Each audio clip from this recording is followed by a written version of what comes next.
Bonjour, je suis Juliette, bienvenue dans ce podcast. Dans le cadre de Bâton Studio, j'interviewe une personnalité sur sa spiritualité. Ici, nous parlons des cartes du tarot, de superstitions, de fantômes, de la vie après la mort, de destin, de croyances de manière générale. Dans cet épisode, nous rentrons dans l'intimité d'un invité, qui partage avec nous ses expériences magiques. Bonne écoute.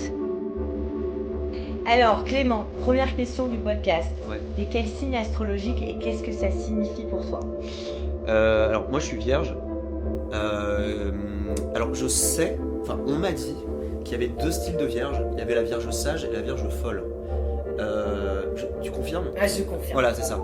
Alors je sais pas dans laquelle je me situe. Mais non, je crois que t'as les deux. J'ai ma petite idée. Ah ok, d'accord. Ah j'ai les deux. Ouais. Ah peut-être que j'ai les deux. Bah en tout cas, vierge folle, je sais pas trop comment la définir. A priori, d'instinct, je me mettrais plus dans cette catégorie-là. Par contre, la vierge sage, de ce que j'ai compris, j'ai l'impression que c'est des gens souvent très organisés, un peu nerd, entre guillemets, passionnés, obsessionnels un peu. Voilà, tout est rangé dans les petits tiroirs, dans les catégories, et c'est des gens qui ont tendance à être plutôt introvertis, j'ai l'impression, casaniers. Voilà. Alors, je me reconnais un peu là-dedans, dans le sens où j'ai besoin que mon bureau soit propre. J'ai pas trop l'esprit bordel organisé, quelqu'un qui rentre chez moi, genre waouh mec, c'est quoi le bordel ? Non, mais attends, je vais te retrouver le disque dur. Enfin, non, j'ai vraiment besoin que ce soit clean. J'ai même parfois j'ai cet état d'urgence qui se débloque en moi quand c'est trop le bordel, ou du coup mon esprit est pas bien quoi. Ouais. Donc je me dis non, là il faut que j'arrête ce que je fais le ménage et après je reprends pour être clean quoi, pour avoir l'esprit clair. Voilà un peu ce que j'imagine des vierges. Après le côté maniaque et un peu grosse lunette bossue sur son ordi, enfin je le ressens, mais c'est vraiment une part de moi dans le travail, enfin mais je me ressens pas comme ça, foncièrement. Non, mais voilà. le vierge est hyper sensible. Oui. Enfin, c'est une sensibilité de dingue. Oui. C'est juste l'énergie de Madonna de practice make it perfect. J'ai un accent de merde, mais ce que je veux dire, c'est vraiment la rigueur. Tu vois ce que je veux dire ? C'est le boulot. C'est le souci du détail, comme je te disais. Mais ça, encore une fois, et on a fait ton thème 2 secondes rapidement avant, en off, là, quand t'es arrivé. En fait, ça, c'est ton soleil. Donc ton soleil, c'est l'essence, c'est le centre en fait, c'est ce qu'on voit de toi en fait, c'est ce que tu rayonnes.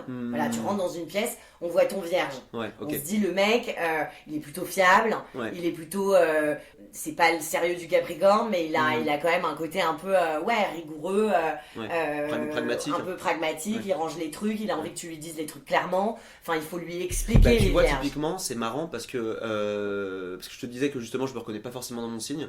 Ça, typiquement, c'est pas un truc dans lequel je me reconnais, dans le sens où j'ai l'impression, et je sais parce que j'ai des amis depuis très très longtemps, j'ai les mêmes amis depuis très très longtemps, et je sais que longtemps, toujours maintenant d'ailleurs, j'ai plutôt eu la figure du clown. En société, j'ai plutôt la figure du clown que la figure du pilier, de l'épaule sur laquelle on peut se reposer quoi. Je suis plutôt l'enfant fou quoi. Donc la vierge folle. La vierge folle plutôt, ouais. Et t'as les deux quoi. J'ai sûrement les deux. Les deux. Ouais. Et on disait que ta lune était en Sagittaire. Ouais. Donc juste pour te dire, la lune c'est ta féminité. Okay. C'est ce que tu caches. Sagittaire, c'est que t'es hyper aventureux, quoi. T'es vachement, t'es spirituel. C'est vraiment le signe le plus ouvert d'esprit. C'est-à-dire que t'es très ouvert, tu juges pas, et t'es motivé par une quête de sens universel. Tu vois, qu'est-ce qu'on fout sur cette planète ? Il y a vraiment ce truc-là de aimer débattre, machin. Dans le fond, c'est ce que t'es. Bon, t'as Mercure en Lion. Mercure, c'est la communication, donc ça veut dire quand même, t'aimes bien qu'on t'entende. Tu vois, tu vois, il y a un côté un peu fier du lion. T'es fait pour que ta voix soit entendue, portée. T'es quand même fait, c'est écrit dans ton thème, que t'es quand même fait pour un peu la scène, quoi. Ouais. Ça a toujours été présent chez moi, je pense. J'ai presque même l'impression que c'est presque génétique. Il y avait un truc inné chez moi de besoin de me faire entendre de faire le show, quoi. Ouais, même à l'école, moi j'ai une scolarité chaotique, j'ai fait 3 lycées, je me suis fait virer de partout, j'arrivais pas à me tenir droit en silence, j'étais obligé de faire un petit truc en douce, que quelqu'un me donne l'appareil, que je l'entertainer compulsif, quoi. Ouais. Tu t'es fait virer d'où ? Je me suis fait virer de Saint-Sulpice, dans le 6e. Ouais. Parce qu'ils avaient une bonne option. On les salue, hein, bande de bâtards. bâtards. Ouais, alors eux, je les retiens. Pourquoi ? J'ai fait un dessin pornographique, en fait. Ouais. En fait, j'ai toujours dessiné. Moi, au départ, je voulais être dessinateur de bande dessinée. C'était vraiment ma passion. Et je dessinais tout le temps, partout, voilà, et en cours notamment, mais même avant, hein, en primaire, au collège, tout ça, ça m'avait valu les foudres de mes profs. Et au lycée, moi j'étais dans un collège public, et je suis arrivé dans ce lycée privé dans le 6e parce qu'ils avaient une bonne option cinéma. Et je pressentais que j'avais envie de faire du cinéma, je savais pas exactement comment ou quoi. En fait, ça, pour le coup, non, c'est pas vrai, parce que j'ai retrouvé une vidéo de moi quand j'ai 4 ans. Non, attends. J'ai envie d'être précis. C'est pas vrai, j'ai toujours su que je voulais être réalisateur, et j'ai une vidéo qui est toujours visible sur YouTube, de vidéos de vacances de moi à 6 ans, donc j'étais en CP, et où ma mère, en off, derrière la caméra, demande à moi et un ami de vacances « Qu'est-ce que vous voulez faire plus tard ?» Et moi je dis « Moi je veux être comédien. Non, je veux être rési... » Et ma mère dit « Réalisateur ? Oui, réalisateur. » Et réalisateur de quoi ? De cinéma. J'ai 6 ans. Putain. J'ai 6 ans. Et donc, non, en réalité, j'ai toujours voulu faire ça. J'ai toujours su que j'avais vraiment envie de faire ça. Très vite, l'obsession de la caméra est arrivée d'ailleurs au moment de l'adolescence. Mais donc, on reprend. Et donc, je voulais être réalisateur. Et donc, après la 3e, je me suis dit, bon, bah, je vais essayer de trouver une bonne option cinéma, parce que j'avais évidemment pas les résultats pour aller dans une bonne option cinéma dans un lycée public. Donc, je me suis retrouvé à Saint-Sulpice, lycée privé, dans le 6e. Il y avait des croix, catho au mur, il y avait une option catéchisme, alors que j'ai pas suivi, mais voilà, ça te donne un petit peu l'esprit du truc. Toi, t'es né, t'es baptisé, Je suis baptisé. Okay. Il me semble que c'est plutôt la famille de ma mère qui ont un peu voulu, que je m'inscrive dans un mini, dans un petit truc un peu religieux. Après, j'ai pas du tout eu une enfance religieuse ou une éducation religieuse, du tout. Donc du côté de ma mère, c'était plutôt catho, voilà. Et côté père, je sais que mon père avait testé pas mal de religions. Il avait eu un peu une recherche mystique au moment dans les années 50-60. Il s'est fait... il était baptiste à un moment donné. Enfin voilà, il a testé des trucs. Et je crois qu'à la fin, il était vraiment agnostique. Il était... agnostique. Ouais. Et donc bon, je me suis retrouvé dans ce lycée, et... l'heure de perm, tout le monde est censé faire ses devoirs, et puis moi j'ai fini mes devoirs plus tôt que les gens, et en fait je fais un dessin porno sur une feuille de papier que j'oublie de mettre à la poubelle. C'était quoi comme scène pornographique ? C'était une scène très porno, très trash. Genre fellation, genre la double peinée, avec incorporant deux professeurs et une professeure, la totale, le truc à pas faire, voilà. Oh. Et puis surtout très détaillé. Tu me parlais du souci dans le détail, je suis très soucieux du détail dans mes dessins. Donc il y avait les petits ombrages sur la veine, il y avait vraiment la petite goutte, l'enfer. Et j'ai oublié de le mettre à la poubelle, et donc on sort de perm, je sors pour l'heure de cours, et puis un surveillant vient me chercher, me demandant si c'était moi qui avais fait ce dessin, qu'il avait déplié. Il s'était dit mais attends, mais c'était qui là? Et donc il me pose la question. Moi, honnête homme, je lui dis oui, c'est moi qui l'ai fait. Et il m'emmène chez le principal qui appelle ma mère pour lui dire votre fils a été... Mais je me souviendrai toujours du mot qu'il a utilisé en fait pour parler de ce dessin. Il a dit à ma mère, votre fils a été pris en flagrant délit en train de s'adonner à des dessins pornographiques. Mais le verbe s'adonner, il y a vraiment un truc de... il y a un truc genre, je m'adonne. Genre, ça fait mal, mais c'est bon. Il y a vraiment un truc, mais dégueulasse, je trouve. Je m'adonne. Et donc, il lui a dit... Mais vraiment en espérant... en fait, clairement, il avait choisi ce mot-là pour vraiment créer la colère chez ma mère. Et ma mère m'a tellement surpris. Elle a dit oui. Mais alors, c'est oui. Et alors le mec était complètement décontenancé. Madame, votre fils a fait un dessin porno, quoi. Je veux dire, c'est... Et ma mère lui a répondu, mais c'était incroyable, parce qu'il avait mis en plus sur haut-parleur pour que vraiment je sente la pression de ma mère en colère. Et en fait, ma mère au parle, mais j'étais cloué. Elle lui a dit, mais c'est un ado en fait. C'est un ado, il a la sexualité qui se développe, voilà, bon bah il fait un dessin de sexe, bon. Ouais. C'est un dessin. Ouais. Et le mec, il savait pas où se foutre en fait, il s'est rendu compte que ma mère serait pas dans son camp. Et donc, après ça, il m'a mis 20 heures de colle. Donc 4 heures pendant 5 semaines, j'allais le samedi matin pour faire mes 4 heures de colle d'affilée. Ils m'ont fait redoubler. Ok. Mais ils m'ont viré aussi. Donc j'ai dû refaire ma seconde dans un autre lycée. L'autre lycée, c'était Jacques Decour, dans le 9e, où je suis resté 2 ans. Voilà, et puis phobie scolaire, et puis je suis métro de juin, enfin voilà. J'étais pas du tout là-dedans, et donc ils ont fini par me virer aussi, et puis j'ai fini dans une boîte à bac qui m'a permis d'avoir mon bac. Genre quoi, Paulès, l'école? C'était les cours Montaigne. Ouais. Voilà, à côté du Bon Marché. On était 10 par classe, t'avais pas le choix d'écouter, enfin voilà, t'avais pas le choix que d'écouter, parce que de toute façon c'était cramé direct. Je pouvais pas faire mes blagues. Et puis j'ai arrêté d'aller au lycée 3 mois avant le bac, je crois, et puis je l'ai eu contre toute attente par miracle à 10,1. Elle ouais. Elle. Voilà. Donc ouais, ma scolarité bien chaotique. 10,20, pas mal. 1. Waouh. Ouais, 10,1. Ok. Ouais, non, un vrai miracle. Alors que t'avais des gens beaucoup plus sérieux en cours qui l'ont pas eu ou qui l'ont eu au rattrapage, et moi, ouais. Même mes profs n'y croyaient pas, quoi. Et voilà, quoi. J'ai tous cloué. Parfait. Et après, t'as fait quoi comme étude? Juste si on continue. Alors, moi j'ai commencé à travailler dans le cinéma à 17 ans, où j'ai joué dans mon premier long métrage en tant qu'acteur. Et je voulais continuer à faire ça, surtout que les études ça me plaisait pas. Mais voilà, ça venait plutôt des parents, de ma mère qui m'a dit non, il faut que tu aies ton bac, et puis il faut que tu essayes quand même d'être étudiant. Voilà. Donc après le bac, j'ai essayé de rester étudiant pendant 3 ans, mais à chaque fois j'arrêtais au bout de 6 mois, j'y arrivais pas. Donc j'ai fait une prépa d'art, j'ai fait les ateliers de Sèvres, j'ai fait une fac de ciné, j'ai fait Paris 3. Mais là encore, je restais. Non, mais là, t'es pas du tout cadré, c'est n'importe quoi. Enfin. Ouais, franchement, c'était très théorique en plus. Moi, je voulais de l'action. Et puis, c'était quand même un énorme contraste avec ce que je vivais moi en tournage. L'excitation d'arriver dans une équipe, de faire les choses, de voir quelque chose, un film qui se déploie devant tes yeux, de voir les réalisateurs qui mettent en scène les acteurs et tout.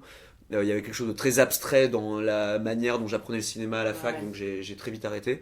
Et puis en dernier, j'ai fait une école de ciné, mais pareil, qui m'a vraiment pas plu, qui s'appelait L'Écart, à Saint-Denis. Voilà, et puis après ça, je me suis dit, bon, on va... Ouais, on arrête le massacre. Ouais, voilà, on arrête le massacre. On va bosser. Voilà, et puis j'ai décidé de vraiment me mettre full clip. Je réalisais des clips pour mes potes, je passais des castings. Puis voilà, quoi, c'est comme ça que j'ai commencé à vraiment travailler, quoi. Et à gagner ma vie de manière régulière, quoi, on va dire. Bon, donc t'es vierge, t'es ascendant taureau. On a vu ça tout à l'heure. Peut-être à lune en Sagittaire, bon, on va pas faire tout ton thème, mais grosso merdo, toi, ton signe astro, c'est pas ce qui te définit, quoi. Tu as quelques notions de ce que ça peut vouloir dire d'être vierge. Ouais. Oui, c'est vrai que t'aimes bien que ton bureau soit propre. Bon, bah, moi aussi. Enfin, tu vois ce que je veux dire. Moi, je suis Scorpion. On n'a pas tous envie de vivre dans une porcherie. Donc, c'est quelque chose, l'astrologie, pour toi, juste pour revenir à ce sujet-là. C'est un truc, comment tu le dirais? Vas-y, c'est quoi l'astrologie pour toi? C'est. Vraiment, hein? C'est. Pour moi, c'est l'hypnose. C'est pour moi, c'est aussi valable que le placebo, pour moi. Ok. Ce qui ne veut pas dire que c'est pas valable. Ce qui veut dire que ça a l'intérêt d'un conditionnement qui peut aller dans le bon, quoi. Qui peut vraiment aider les gens à se trouver une direction dans les problématiques dans lesquelles ils sont à un moment donné. Ça permet d'être plus alerte sur certains aspects de la vie, du quotidien, de son caractère, de sa personnalité. Et puis se transformer, évoluer dans la meilleure des manières. C'est un appui, un outil. Ouais. Un repère. C'est un outil, c'est un repère. Voilà. J'ai la sensation que les femmes sont plus sensibles à ces questions-là. Après, je connais beaucoup de mecs aussi qui s'y intéressent énormément et qui sont même passionnés. Mais si on devait faire une moyenne, en tout cas de mon expérience, j'ai l'impression que y a plus de filles autour de moi qui s'intéressent ou qui sont à fond là-dedans. Ouais. Et le profil de tes potes proches qui sont passionnés d'astrologie, c'est des scientifiques, c'est quoi comme profil? Plutôt des artistes. Plutôt des artistes. Ouais, plutôt des artistes. Ok. Ouais. Et ils sont quoi comme signe, tu sais ou pas? Non, je sais pas. Ok. Je suis désolé. Ok, qu'est-ce que c'est que le tarot pour toi? Voilà. Même si c'est rien. C'est un support, c'est un médium pour faire passer enfin, pour aboutir à des guidances. Des guidances, des chemins, des axes de pensée, de réflexion, d'illustration, de concrétisation, de trucs très abstraits dans notre tête qui pourraient, sur lesquels on aurait du mal à mettre le doigt dessus. Notre monde intérieur, c'est un moyen d'accéder à notre monde intérieur. Mais c'est pour ça que je comparais ça à l'hypnose en fait. Parce que j'ai fait quelques séances d'hypnose avec un hypnothérapeute, et il y avait un truc qui m'avait vachement fasciné, c'était la manière dont il pouvait me guider dans mon propre inconscient à l'aide de symboles. Et on mettait le doigt sur des trucs abstraits, des trucs très... je sais pas, par exemple, je lui avais expliqué que parfois moi, pour aller au travail, notamment en doublage, quand je fais du doublage, et que je me sens pas très bien, je pars de chez moi en pyjama. Et je vais travailler en pyjama. Okay. Et c'est un truc que je fais. Et il me disait, mais ça c'est de l'auto-hypnose. Ça c'est de l'auto-hypnose. C'est-à-dire que avoir la sensation d'être chez soi, d'être dans un salon cosy, d'être dans un confort immuable en fait, constant, peu importe si t'es dans le métro, dans un studio d'enregistrement avec des gars qui attendent de toi que tu fasses du bon boulot, ou chez toi, c'est une manière pour toi de te sentir confort, à l'aise. Et c'est vrai, et ça faisait vachement sens. Et alors à partir de ça, il m'a mis dans un état un peu second de conscience modifiée, et il m'a dit voilà, essaye de visualiser cette sensation que tu as quand tu es en pyjama. Et puis il y a une espèce de forme qui se dessinait devant mes yeux, et il essayait de m'en faire de faire quelque chose de cette forme. Mais c'est transformer cette sensation abstraite d'être en pyjama en quelque chose de... Voilà. Et pour moi, le tarot, c'est ça, c'est un dessin, c'est un symbole, une figure qui symbolise quelque chose d'un peu nébuleux, sensoriel, voilà. Et puis de très furtif, j'ai l'impression aussi, quoi. Le besoin d'être entendu ou le... Enfin, je veux dire... d'être compris. Oui, d'être compris, ou par exemple, ou d'autres aspects de la personnalité, des espèces de sensations comme ça que tu as de manière ponctuelle dans la journée, que tu figes. Et tu mets le doigt dessus et tu fais, bah voilà, ça, tu vois, ça c'est en Neptune ou whatever, ou enfin, tu vois, mais ça te permet de l'amener quelque part, quoi. Ouais, d'en faire quelque chose, ouais. Et de se concentrer dessus, ouais. De manière prolongée. Ouais. Parce que c'est tellement des choses qui disparaissent, qui sont volatiles, que t'as même pas le temps. Oui, tu le ressens vite fait pendant 20 secondes, ah t'es un peu jaloux de machin ou quoi, et puis ça disparaît, après tu passes à autre chose. Mais le fait de mettre une figure dessus, ça te permet de, ah voilà, je mets un visage ou un objet sur ce truc là, et j'y réfléchis, quoi. Est-ce que tu as déjà été confronté à des tireuses de cartes, à des cartomanciers? Non. Est-ce que on t'a jamais tiré les cartes de ta life? Peut-être à une soirée bourrée en festival, voilà, mais je m'en souviens pas. Enfin, j'ai pas tendance à faire des blackouts, hein, pour le coup, avec l'alcool, mais en général, je me souviens de mes soirées. Attention, la Vierge folle, c'est juste. Non, mais. Je suis pas si taré, non, mais vraiment, même très arrosé, la soirée, je m'en rappelle, je me souviens de toutes mes soirées, j'ai aucun blackout de toute ma vie d'ailleurs. J'ai jamais compris ce truc de blackout. Mais non, ce que je voulais dire, c'est que oui, ça a dû m'arriver qu'on me tire les cartes, mais à mon avis, c'était pas une expérience suffisamment forte pour que je m'en souvienne précisément, quoi. Je crois pas avoir eu de moment où je me retrouve vraiment face à quelqu'un qui me dit ok mec, vas-y, voilà, je vais te tirer les cartes. Non, j'ai pas de souvenir de ça. Ok. Est-ce que t'as des gens que tu connais qui se font tirer les cartes? Peut-être, mais je crois que je suis pas forcément la personne avec laquelle on va partager ce truc-là. Ok. Est-ce que tu dirais que t'es spirituel? Non. Pourquoi, hein? C'est quoi la spiritualité pour toi? Qu'est-ce que tu n'es pas? Ce que je suis pas, c'est... Je cherche pas d'excuses. Je cherche pas de moyens de me rassurer. Je cherche pas de fuite par rapport à la vie, par rapport à ce que la vie me propose dans la vie de tous les jours. Je ne dis pas que la spiritualité sert qu'à ça, mais j'ai l'impression que de tout temps et de toute époque, la religion ou la spiritualité. Alors je sais que tu vas pas aimer. Je savais que tu n'allais pas aimer. J'ai l'impression que l'invisible, le culte de l'invisible, donc ce qui pourrait peut-être un peu, j'ai l'impression, être le dénominateur commun entre la spiritualité et la religion. Tu me dis si je... non mais j'ai pas envie de... j'ai pas envie de... Tu te bagarres. Non, mais je me bagarre contre moi-même parce que j'ai pas envie de te vexer. J'ai pas envie d'aller foncièrement contre ce que tu fais parce que je sais que ça a une vraie valeur. C'est pour ça, j'ai pas envie non plus que tu interprètes ce que je dis de manière offensante ou quoi. Tu vois. Je t'écoute.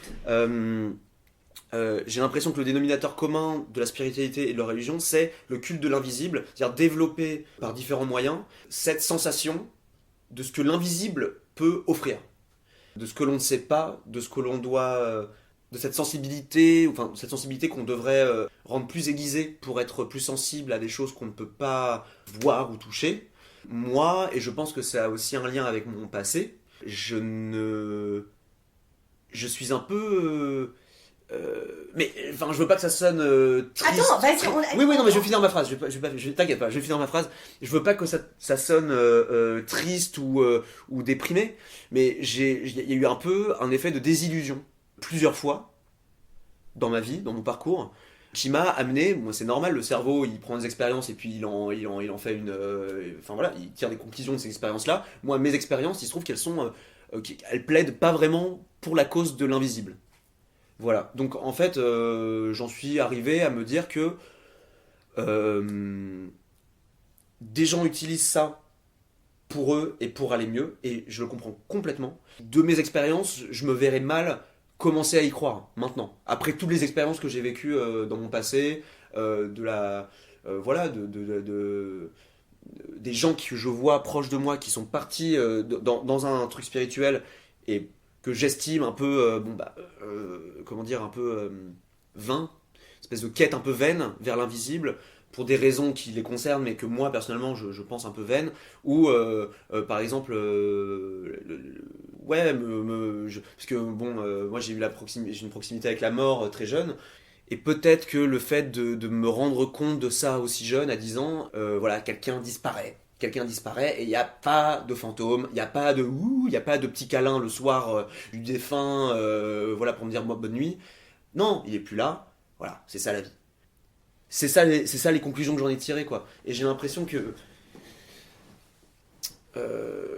je gagne plus à me faire une raison que à trouver des excuses ou des moyens de me rassurer. Voilà, ça c'est un peu dur. La majorité des gens sont comme toi. Vous êtes majoritairement d'accord. Enfin, je veux dire, il y a plus de gens très cartésiens qui disent... Moi, je pose la question, pas seulement dans le podcast, je le pose de manière très fréquente. C'est-à-dire, qu'est-ce qu'il y a après la mort pour toi ? C'est d'ailleurs une question du podcast, mais on va sauter là-dessus tout de suite. C'est-à-dire que c'est quoi la personne, du coup ? Et si on est des machines, tu vois ce que je veux dire ? C'est l'ensemble... Pour moi, c'est l'ensemble de ces facultés cognitives, de réflexion, d'interaction. Pour moi, c'est ça, la personne. C'est une combinaison de plusieurs neurones qui font qu'il y a eu des connexions, des chemins cognitifs, des chemins de réflexion qui font que cette personne-là, ouais, elle pense comme ça. C'est même pas une voix pour moi, tu vois. Quelqu'un qui pourrait changer de voix d'un coup, ça n'a même pas un rapport avec le physique, en fait. C'est vraiment pour moi une... De l'électrique, presque. Ouais, c'est ça. C'est des synapses, c'est des chemins, c'est une manière de réagir à certains trucs, c'est une vision sur le monde, une expérience unique. C'est ça, quelqu'un, pour moi. Et donc, après la mort, c'est le noir. Ça dépend ce que tu veux savoir. Ça dépend la question, en fait. Ça dépend... qu'est-ce qui se passe après la mort ? T'as deux manières d'y répondre, t'as deux manières de le voir, la mort. T'as une mort objective, c'est-à-dire, ce corps meurt, qu'est-ce qu'il devient ? Cet esprit meurt, qu'est-ce qu'il devient ? Et puis il y a, moi, quand je vais mourir, qu'est-ce que je vais devenir ?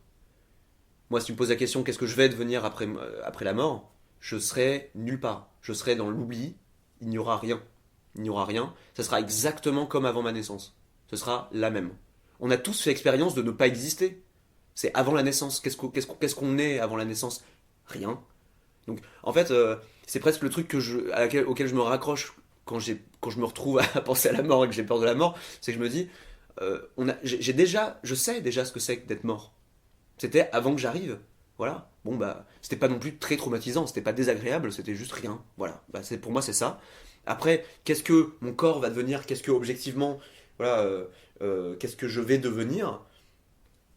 Bah oui, effectivement, là je te rejoins. Il y a un truc d'énergie, rien ne se perd, tout se transforme. Probablement que mes fluides corporels et ma chair vont pourrir, hein, vont nourrir des asticots, et mon corps physique, et puis même voilà, mon cerveau va se disperser dans 700 000 asticots différents, et on sera réutilisé, voilà, parce qu'on sera chié par l'asticot, et on se verra dans la petite tulipe, et puis on sera bouffé par la vache.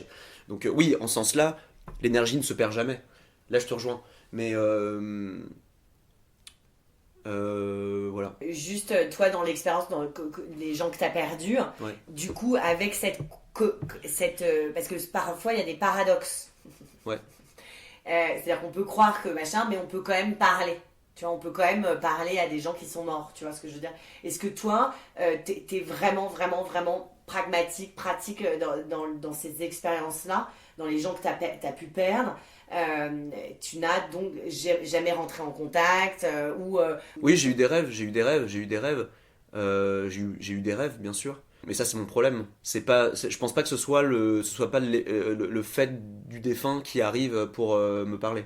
Je vois ça comme un processus de digestion d'une disparition, d'un manque, plus que le besoin du défunt de venir dans les vivants. Voilà. Et alors, t'as posé une autre question avant. Est-ce que tu communiques? Oui, communiquer. Non, j'ai jamais communiqué, j'ai jamais ressenti de présence, j'ai jamais ressenti. Alors, quand. Mais là encore, c'est de mon fait, parce que moi, c'est mon père que j'ai perdu. Et j'ai perdu aussi un de mes meilleurs amis d'enfance quand j'avais 20 ans. Quand je me sens dans le doute, quand je me sens pas bien, quand j'ai besoin de soutien, quand je sens qu'il y a un vrai manque pour le coup, que j'aurais aimé que mon père soit là pour me poser un truc, pour me poser un ultimatum ou me donner un conseil et tout ça, j'essaye de m'imaginer un peu comme ChatGPT, tu vois. J'essaie de m'imaginer qu'est-ce qui me répondrait de mon expérience de lui. Alors, c'est probablement pas très objectif parce que bah, ça vient évidemment de ce que j'ai connu de lui jusqu'à mes 10 ans. Mais voilà, j'essaie de m'imaginer qu'est-ce qu'il me dirait à ce moment-là, qu'est-ce qu'il en penserait de ces trucs-là. Est-ce qu'il me soutiendrait ou pas?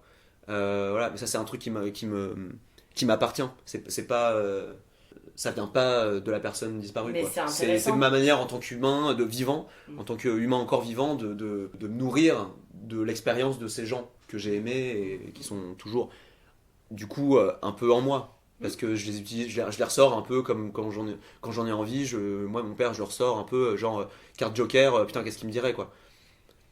Voilà. Donc, t'es pas du tout spirituel. Est-ce que t'es superstitieux? Ah, ça, c'est intéressant, ça. Quand même, j'ai des petits... j'ai des petits trucs, quand même, notamment vis-à-vis du boulot, où je me dis, bon, je vais pas en parler trop aux gens, c'est ce truc de jinxer, non, j'ai pas envie de me pourrir ce projet en parlant autour de moi et tout ça. Ça, je l'ai déjà fait, ouais. Garder ça pour moi, tant que c'est pas sûr à 100%. Et pour le coup, c'est pas pour une histoire de, ah putain, non, mais si j'en parle à tout le monde et que ça se fait pas, je vais me ridiculiser auprès de tout le monde. C'est plus genre, vraiment pour moi, genre, non, mais la vie c'est tout le temps comme ça, de toute façon, dès que j'en parle autour de moi. Enfin, du coup, ouais, il y a des petits trucs où je suis un peu superstitieux, mais. Et c'est quoi ces petits trucs? Bah, je te dis, pas trop parler, ouais, pas trop parler des trucs. Pas vendre l'ours avant de l'avoir. Voilà, ouais. Qu'est-ce qu'il y a d'autre en superstition? Touche du bois, tu vois. C'est marrant parce que j'ai fait une vidéo là-dessus en fait, qui est sur mon compte Instagram, qui s'appelle Ah ouais. Les Petites Manies. Merde, j'ai loupé. Hein. Ouais, c'est un petit documentaire super court où j'ai interviewé plusieurs personnes qui m'envoyaient des messages vocaux par Instagram sur les petites manies. Scandale que j'ai loupé ce truc-là. Ouais, ça pourrait t'intéresser. Et c'est des témoignages. C'est des témoignages hyper cute en fait, ou pas d'ailleurs. Ouais. Les petites manies, c'est celui-là ou pas? Ouais, enquête. Ah, mais si, je l'ai vu. Hein. Ah oui, je l'ai vu. Depuis J'avais oublié. petite, je crois. Dès qu'il y a des escaliers à monter, je dois toujours terminer par le pied droit. Tu vois, ces petits trucs. Je me suis entêté avec cette histoire de pas vouloir passer sous les échafaudages quand je traverse le trottoir. Je suis forcé de soit sortir du trottoir, soit enjamber entre l'échafaudage et la poubelle du trottoir. Quand je marche dans la rue ou que je suis dans le métro, j'aime bien essayer de repérer un détail que limite la personne elle-même ne sait pas qu'elle a. Par exemple, cette personne a un grain de beauté derrière l'oreille. Si tu leur dis pas qu'ils ont un grain de beauté derrière l'oreille, ils le sauront jamais. Trop mignon ça. Ouais. Dès que je vois quelque chose de négatif arriver devant moi, il faut absolument, mais absolument, que je touche du bois. On y revient. J'étais en réunion, j'ai juste dit, excusez-moi, je reviens. C'est là que je décide de sortir dehors. Pour aller toucher un arbre, quoi. Putain, carrément. Je suis peintre. Et en fait, mon petit jeu, ça va être de regarder la carnation des gens autour de moi et d'essayer d'imaginer quelle couleur j'utiliserais sur ma palette pour les peindre. Et c'est marrant parce que Ouais. Il y a du coup dans les petites manies, il y a certains témoignages qui ressemblent à la superstition. Moi, ce qui m'intéressait, en l'occurrence, c'était les mini-jeux qu'on se fait dans la tête, parce que j'en ai beaucoup. Et en fait, je me suis rendu compte que beaucoup de gens en avaient, quoi.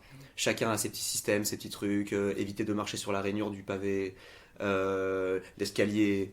Mais même, j'ai eu des témoignages. Je voulais en faire un épisode 2, j'en ferai un jour. Mais je garde des témoignages dans le tiroir parce qu'il y en avait vraiment des très intéressants, mais même qui partaient encore plus loin. Une fille qui m'a expliqué que quand elle regardait un film, elle avait un réflexe de respiration. C'est-à-dire que dès que dans le film, il y a le méchant, elle expire par le nez, comme pour se défaire de l'énergie négative du méchant. Et dès qu'il y a le héros, elle inspire. Sauf que, par exemple dans Star Wars, tu as souvent des conversations très rapides entre les méchants et les gentils, et du coup elle faisait genre... elle allait jusqu'à se mettre dans un état d'hyperventilation dès qu'il y avait le méchant.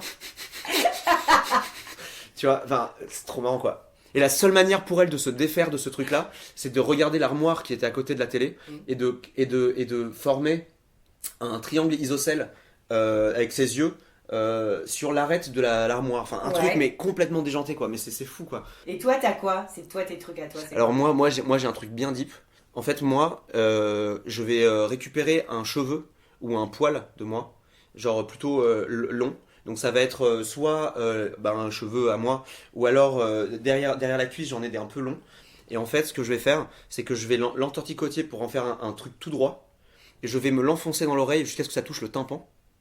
Et ensuite, je vais le faire rouler jusqu'à ce que ça fasse un bruit sourd, genre parce que je touche le tympan. Et ça me procure une sensation de bien-être incroyable. Mais vraiment, genre, tout le monde devrait être au courant que ça fait trop... Je regarde la caméra.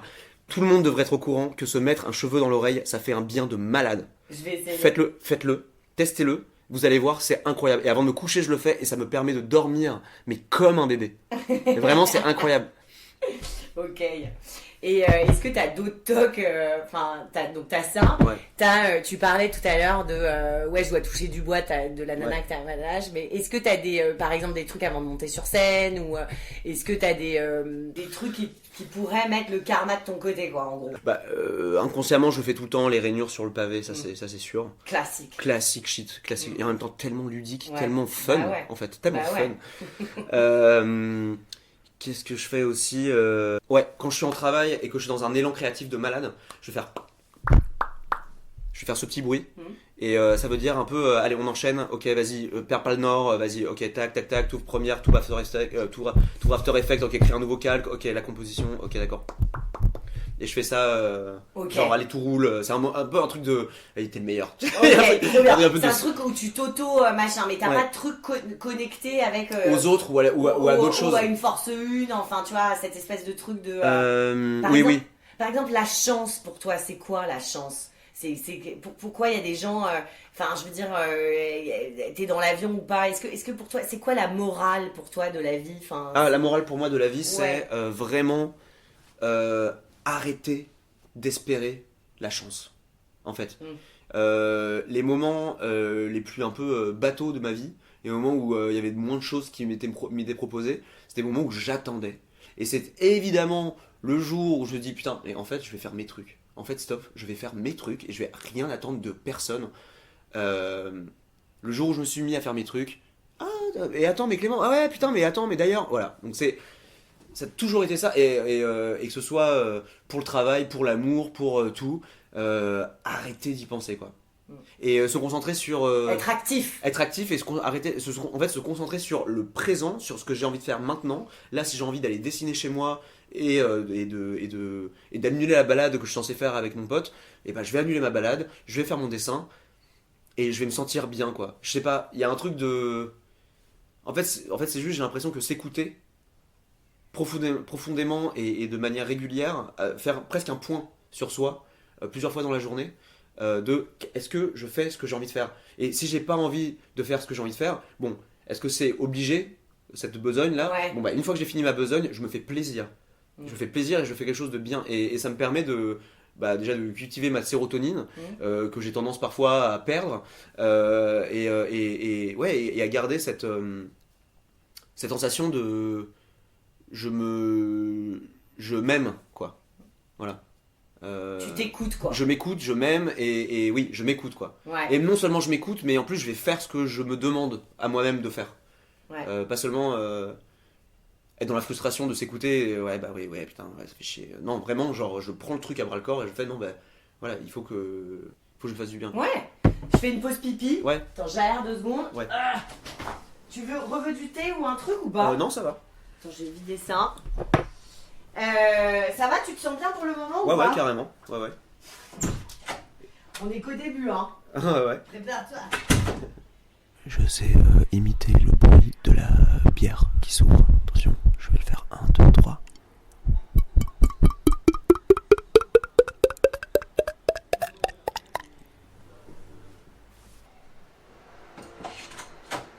Donc les fantômes, on a déjà un peu répondu. Ouais. Tu veux de l'eau ou pas? Non, ça va. Ça goûte? Attends, je referme. Ouais.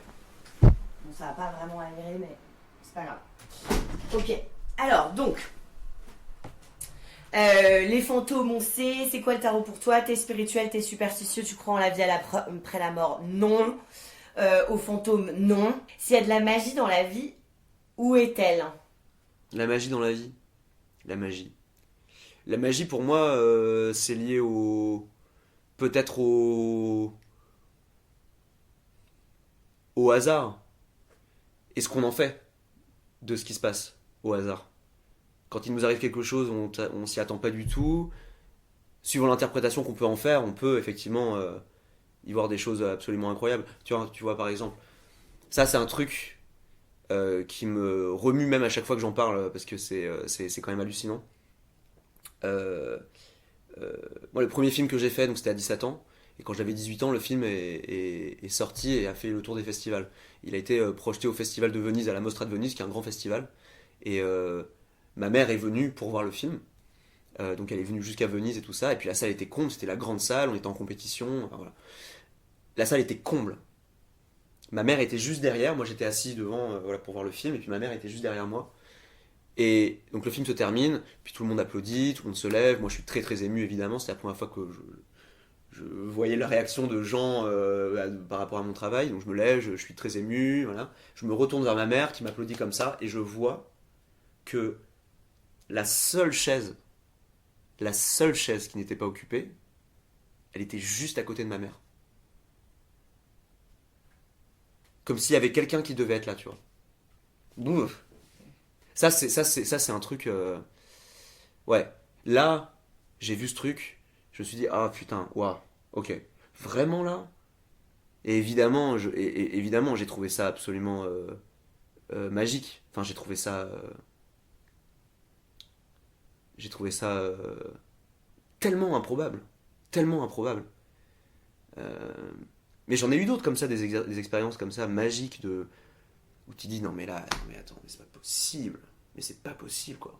Donc oui, la magie, je pense qu'elle est dans des... La magie, c'est un mélange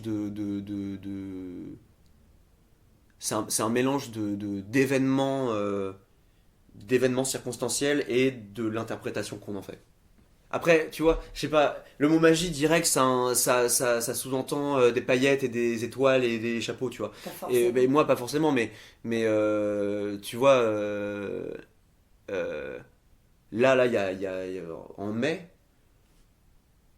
En mai, je suis en gueule de bois, et puis sous les conseils de ma psy, je vais voir une expo pour me faire du bien, même si personne n'est dispo le dimanche, parce que j'ai tendance un peu à attendre qu'on m'appelle le dimanche, machin, et puis des fois il se passe rien. Puis là, sous les conseils de ma psy, je me dis non, ok, vas-y, je vais prendre le truc à bras le corps, je sors de chez moi en gueule de bois, un peu déprimé, je me fais une bouffe, et je vais me faire un expo, quoi. Et puis donc je me fais ma bouffe tout seul, je suis sur le point de prendre mon vélo pour aller voir l'expo, et là j'entends Hey, excuse me, are you Clément Métayer? Et genre je me retourne, et c'est ce metteur en scène américain que je croise par hasard et qui m'explique en anglais Oui, en fait, j'étais en train de finir d'écrire une pièce de théâtre, et c'est fou parce que je pense à toi depuis des mois, et je voulais te proposer, toi t'intéresserais de venir faire la pièce de théâtre à Los Angeles Genre le truc même dans un film, t'y crois pas quoi. Puis je lui dis oui, pourquoi pas. Puis je me dis bon bah c'est un mec de Los Angeles, on les connaît, les mecs de Los Angeles, oui c'est les plans sur la comète et tout. Donc j'y pense plus trop pendant 2 mois. Et le mec me rappelle et puis on fait cette pièce de théâtre à Los Angeles. Mais le fait que le jour où je décide de prendre soin de moi et de faire vas-y, tu sais quoi, vas-y je me fais du bien et tout ça, et bah voilà, et puis il y a ce truc qui arrive, pour moi ça c'est incroyable. C'est incroyable. Et quand je le raconte, le truc du excuse me, are you Clément Métayer? Mais même dans un film tu fous pas quoi. Donc voilà, ça c'est des trucs un peu ouais, c'est des trucs magnifiques quoi. Magnifiques, magiques, liés au hasard. Et en même temps tu te dis non mais c'est pas possible quoi, c'est fou quoi. Ouais, et la question se pose, est-ce que pour toi les choses sont écrites ou pas? Est-ce qu'il y a un destin ou t'avais l'air de plutôt dire qu'il fallait être actif, que c'était à toi de bouger tes fesses. Oui. T'avais l'air plutôt de dire ça. Tu déclenches l'événement. De toute façon, s'il se passe rien dans ta vie, il se passerait rien dans tous les cas quoi. Tu peux déclencher l'événement, tu peux déclencher le... Mais après, dire que tout était écrit à l'avance, non. Parce que je serais pas sorti bouffer mon truc, j'aurais pas rencontré le gars, alors qui m'aurait contacté, voilà, d'une autre manière, mais mon premier casting c'était parce que je séchais les cours et que j'allais chercher des potes devant leur lycée, et puis il y a cette nana qui m'a donné un bout de papier, on cherche des rôles, et puis donc c'était plus des événements comme ça, mais parce que j'étais dans un mouvement quoi. Ouais, faut être en mouvement, ça c'est certain. Ouais, sûr et certain. Et à chaque fois que je me casse de Paris, à chaque fois que je pars en voyage, on m'appelle oui, tu serais dispo dans un mois pour machin. À chaque fois que je me casse, il y a un truc qui vient chercher. Voilà, chaque fois. Et je peux rester des mois à Paris à attendre que mon téléphone sonne et rien. Ouais, rien. Bah casse-toi hein. Ouais. Enfin, ouais. pas tout de C'est un peu la morale. Bah ouais, vraiment quoi. Il se lève. Donc là, tu nous as partagé 2 expériences magiques. Et s'il y a de la magie dans la vie, tu disais dans le hasard. Dans le hasard qui vient quand on est en mouvement. Ouais. Tu disais, on parlait des rêves, c'est une vraie question dans le podcast. C'est quoi les rêves pour toi? Tu disais que c'est toi qui digères des choses. Oui. Est-ce que tu voulais rajouter quelque chose? Est-ce que tu as des rêves marquants? Oui. Heureux ou cauchemars, mais en tout cas des trucs que tu pourrais partager avec nous. Ah putain, ça c'est... Putain, c'est marrant, je crois que je l'ai jamais raconté ce truc. Quand j'étais petit, j'écoutais une cassette Titi et Gros Minet. C'était une cassette audio. Et il y avait ce personnage que je ne comprenais pas vraiment. Mais c'est très nébuleux dans ma tête. Donc il y avait Titi, Gros Minet, et un autre gars. Et je crois que c'était un peu un méchant dans l'histoire. Il parlait un peu comme ça, et il parlait un peu... Et j'imaginais un peu un visage sur cette voix, et elle me terrifiait en fait cette voix. Et je l'imaginais un peu en mode la tête des minicums. Tu te rappelles de cette émission Les Minicums? Total. Un peu terrifiant quand même quoi. Un espèce de méchant, et comme ça un peu, mais un peu gluant, un peu flippant qui me... Et il y avait toujours un rêve que je faisais. Je suis chez ma grand-mère dans le sud de la France, un peu sous... dans l'idée d'un peu comme un spectre, un peu comme un fantominus là comme ça, et genre je me balade, je vole un peu dans les couloirs de chez ma grand-mère, et j'entends... Et genre c'est ce gars, il a cette espèce de personnage abstrait que j'ai jamais vu de ma vie, qui me course après dans la maison de ma grand-mère, et j'arrivais pas à m'en défaire quoi, et c'est genre et je l'entendais un peu au loin arriver genre et je sais même pas ce qu'il me disait quoi, mais juste genre il voulait être avec moi et ça me faisait bader, et je sais pas, du coup je volais, enfin ouais, ces trucs là, ça c'était vraiment un peu un cauchemar récurrent quand j'étais petit. Donc le mec revenait souvent te coller la nuit. Ouais, relou. Et puis des fois je faisais des rêves rien à voir, et puis il arrivait genre et genre il arrivait au premier plan genre. Mais non. Ouais, j'étais en mode genre putain, mais gars, mais juste lâche-moi quoi. Putain, relou. Ouais, c'était un personnage qui revenait souvent. Et sinon ouais, des rêves géniaux. Des rêves géniaux. Ouais, moi des fois, mais ça c'est dans les moments où je vais très bien, où je suis de bonne humeur, où la sérotonine pleut en mode je me réveille en riant. Et ça, c'est génial. Ah ouais, se réveiller en me tapant des barres, en fou rire, mais en chialant de rire. Ah là là, mais qu'est-ce que c'est kiffant. Ça, t'es obligé de passer une journée incroyable. Ça, je crois que ça m'est jamais arrivé, c'est rare. Ah ouais, mais des bars quoi, ou des trucs, un truc que tu vois dans ton rêve qui te fait tellement marrer que tu te réveilles mais en te tapant une tranche de... Ah ouais, non mais ça c'est incroyable. Ça c'est génial. Ouais. Putain. Donc ça dialogue toi dans tes rêves quand même, il y a des dialogues, il y a des choses qui se passent, enfin qu'est-ce qui te fait marrer hein? Mais moi je parle dans mes rêves. Ouais. Moi je parle dans la nuit. C'est-à-dire que j'ai réveillé des amis, des petites amies en pleine nuit à parler quoi. Et souvent, alors ça pour le coup, souvent c'est quand je m'exprime oralement pendant mon sommeil, c'est souvent des engueulades. Mais ta gueule putain, mais enfin tu vois, et des trucs de frustration ou de colère, ouais. Et ça en a fait bader plus. Ah ouais, merde, putain. Ouais. En fait, je pense qu'il m'aime pas tant que ça. Ouais, putain, attends, mais le gars. Et en fait, c'est juste que je pense que c'est, je sais pas, c'est ma manière de process les journées. Certaines journées qui sont plus frustrantes que d'autres, où il y a un truc de colère, ou que je me contiens parce que je suis quand même plutôt diplomate. Bah ouais, Mars en balance. Voilà, Mars en balance, tu vois. Bah évidemment. Donc, typiquement. Ouais. Donc je pense que je suis quelqu'un qui pèse le pour et les contre, qui aime pas le conflit. J'aime bien.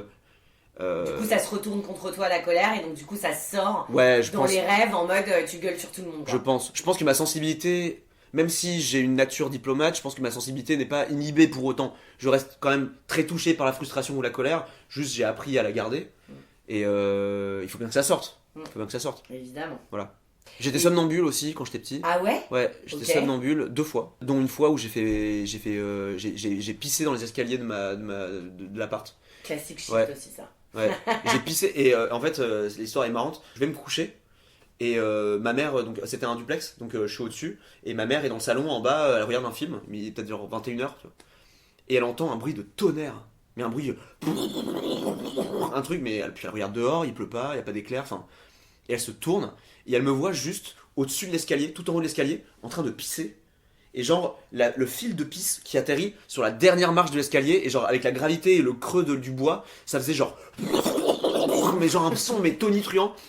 Et je m'en souviens, quoi. Mais moi, j'étais persuadé que je rêvais. Mais je vois encore très bien ma mère en bas de l'escalier en train de faire « Clément, mais qu'est-ce que tu fais ?» Et moi, genre juste, j'étais pas atteint parce que j'étais en état complètement second de rêve. Tu vois, et juste, je me remets mon froc et je me recouchais, quoi. Et le lendemain, ma mère me demande « Ouais, ça va, t'as bien dormi ?» Je lui dis ouais ça va, j'ai fait ouais. Non parce que t'as quand même fait un sacré tonnerre là.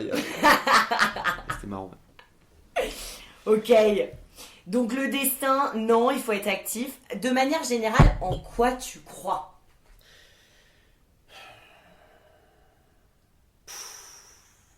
En fait c'est compliqué. C'est compliqué parce que Parce que là, pour le coup, on touche à un truc aussi assez deep. C'est mon rapport à la vérité et au mensonge. On m'a souvent menti, moi. Dans ma vie, on m'a souvent menti. Et donc, en quoi je crois, c'est compliqué parce que la plupart des choses dans lesquelles j'ai cru se sont avérées pas forcément très fiables. Parce que je suis quelqu'un de très fiable et je crois en les choses fiables. Pour répondre à ta question, je pense que là, aujourd'hui, ce que je peux te dire d'expérience qui est fiable, c'est les amis. Quand on y arrive, la confiance en soi. Quand on y arrive. Je pense que ça peut être un pilier formidable quand il est solide. Donc ouais, les amis, la confiance en soi. Je crois que ça fait 2, hein. C'est quoi l'amour pour toi? L'amour pour moi, au sens large ou au sens romantique? Ouais, ok. Je vais plutôt partir sur le sens large, je pense. C'est... Prends ton temps. Ouais. C'est marrant parce que j'ai l'impression qu'on vit à une époque où on est justement en train de revisiter ce sentiment-là. Et ces notions-là. Tu vois, et même là dans ma tête, quand j'essaie de y répondre à cette question, je suis tiraillé entre le premier réflexe qui me vient, du genre définir l'amour par la dépendance. Et il y a une deuxième voix qui vient, ensuite, pour rectifier le tir, Donc c'est pas ce que je te réponds. Parce que je ne pense pas que l'amour soit une histoire de dépendance. Je pense que c'est une histoire de correspondance,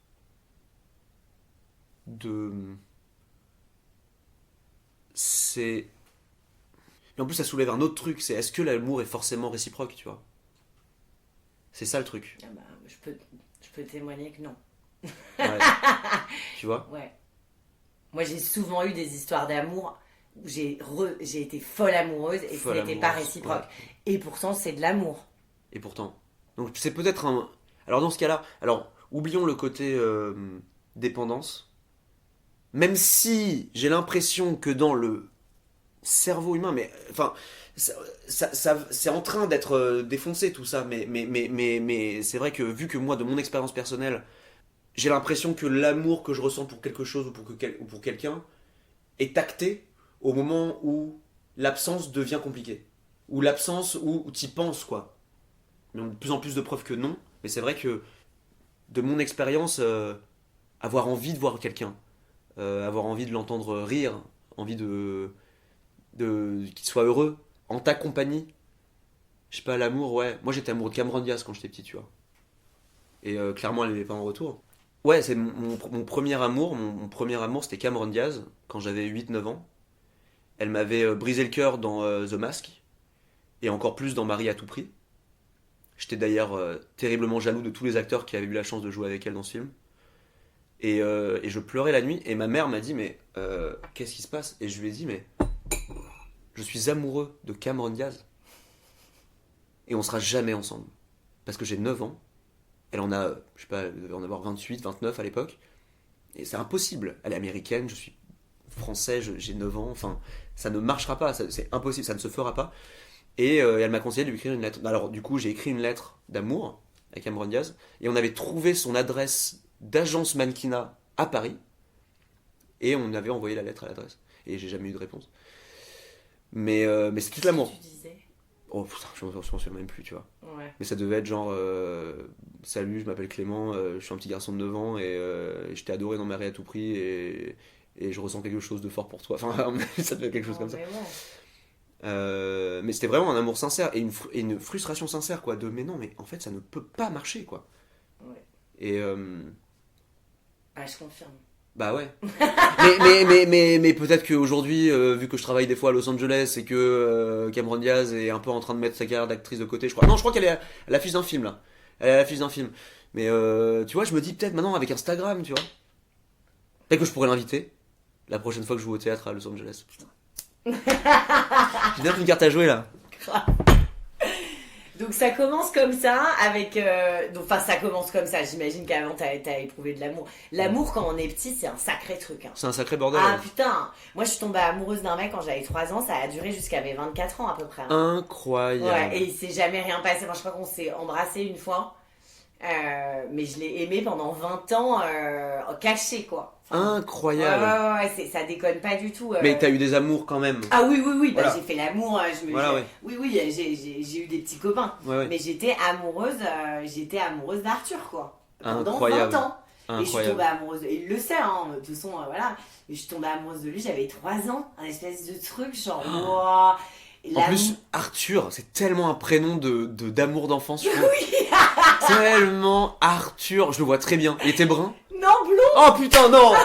Je sais. Bon bah j'ai pas ton talent là, je suis pas devant. Bah, Cameron est blonde aussi. Ouais, Cameron est blonde, ouais. Mais attends. Ah, c'est marrant, tu vois, putain. Mais alors attends, ça me dit un truc incroyable.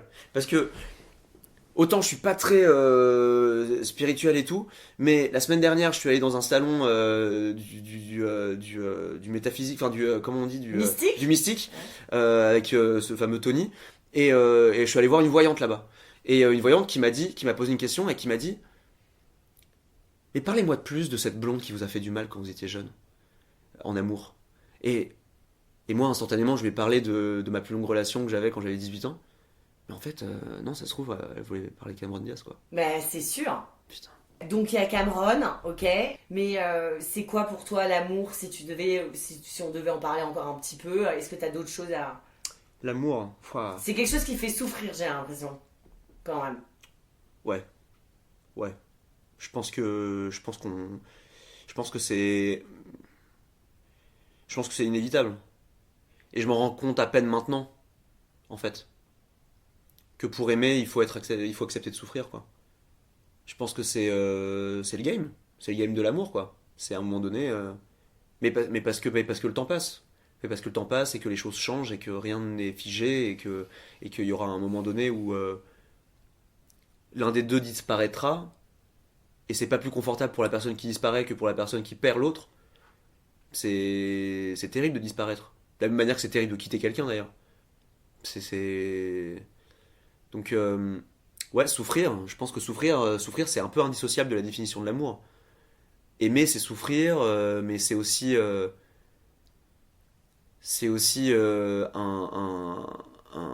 sentiment de ne pas se sentir seul, quoi.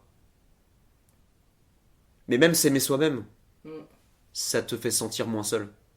C'est un sentiment qui estompe largement la souffrance d'être seul, quoi. Quand t'aimes quelqu'un, même si la personne te manque, il habite en toi, tu vois. Il y a un truc tu te sens porté par quelque chose. Mais c'est génial d'être amoureux. C'est même ce qu'il y a de plus sublime. C'est, que ce soit réciproque ou pas, savoir que quelque part, dans le monde, quelqu'un est comme ça. Il y a un truc de fascination et d'espoir et de beauté. Et de beauté, quoi. Ouais, de beauté. C'est un lien avec la beauté aussi, ouais, beaucoup. Beaucoup. Bah, Vénus, c'est l'amour et c'est la beauté. Ouais. Bah, d'ailleurs, quand t'es amoureux, tu vois ce mec, il est pas spécialement... Enfin, je veux dire, moi, j'ai jamais été amoureuse de Brad Pitt. Enfin, tu vois, je suis amoureuse de mecs, et puis tout d'un coup, il devient sublime, genre... Ouais, c'est marrant, hein. C'est marrant. Hein. Alors que le mec, il est pas spécialement... ouais, la beauté, c'est l'amour, quoi. Enfin, quand tu sais voir, tu disais unique. Ouais. Ouais. Il y a ça, quoi. Ouais, il y a un truc toi, tu t'aimes un peu... Ouais, pardon. Non, mais tu peux tomber amoureux d'un physique, évidemment. Tu peux tomber, même si, à mon sens, c'est peut-être l'amour le moins fiable, pour le coup, et celui qui dure le moins. Et je suis déjà tombé là-dedans, d'ailleurs. Me persuader que j'aimais quelqu'un parce que je la trouvais magnifique, et puis bon... ça, là, on parle en amour, hein, romantique, mais ça m'est déjà arrivé, et puis malheureusement, ouais, assez rapidement, tu te rends compte que ça fait pas tout.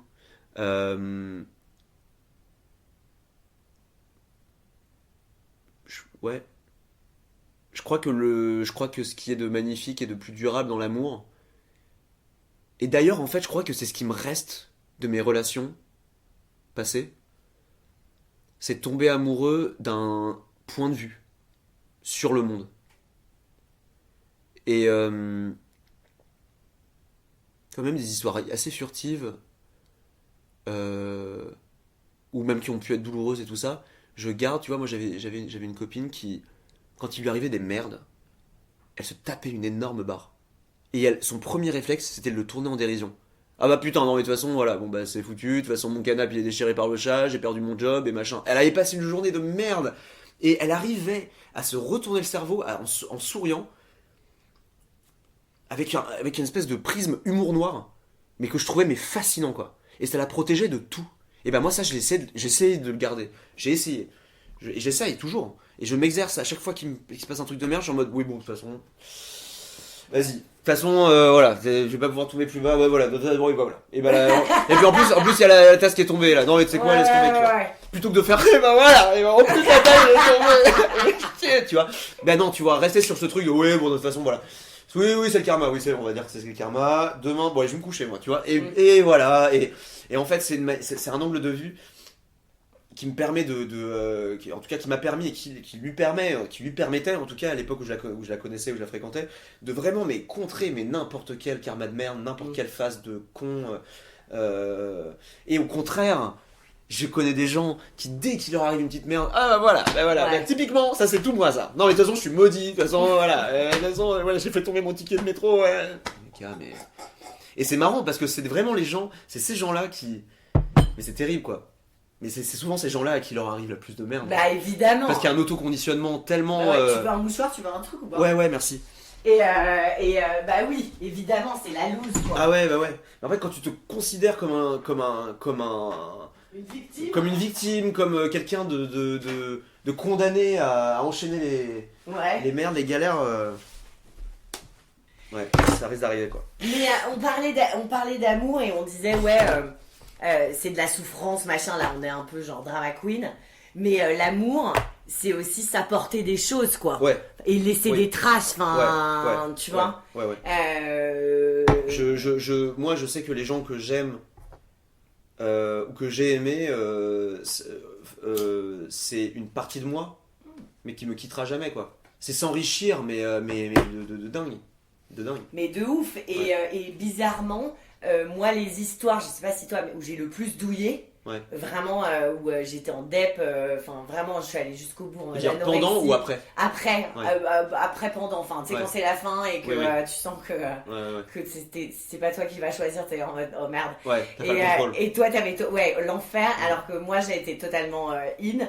Et le truc t'échappe, et bah, bizarrement, après ça, quand tu t'en relèves, en fait, c'est vraiment les mecs qui m'ont fait le plus souffrir, c'est les mecs où je suis le plus reconnaissante. Ah bah. En mode, mais mec, tu m'as montré ma valeur, enfin, je m'en suis relevée, genre, j'ai changé, genre, je me suis, il s'est passé des trucs, je me suis transformée parce qu'en fait, tu m'as tellement mis bas, en fait, que du coup, je me suis relevée, auto-relevée, en fait. Alors qu'avant, j'avais pas conscience qu'il fallait que je m'occupe de moi comme ça. Donc, je sais pas si toi, t'as vécu des gros, vas-y, elle mes ventres, tu vois, ou mes ventres, et en fait, du coup, t'es encore plus reconnaissant, quoi. Ouais, je me suis fait éventrer plusieurs fois.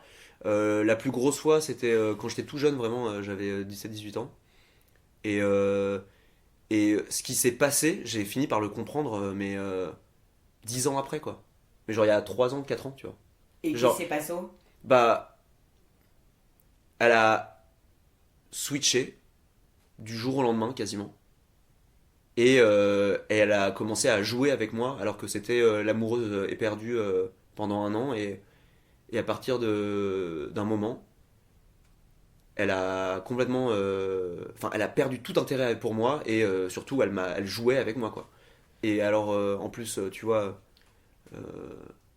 tu t'imagines bien qu'avec mon passif et mon rapport à l'absence, ça fait aussi remonter des choses très profondes. Donc j'ai énormément souffert avec elle. Puis ça s'est terminé de manière très douloureuse et tout. Et en fait, j'aimais vraiment... pendant 10 ans, je lui en voulais.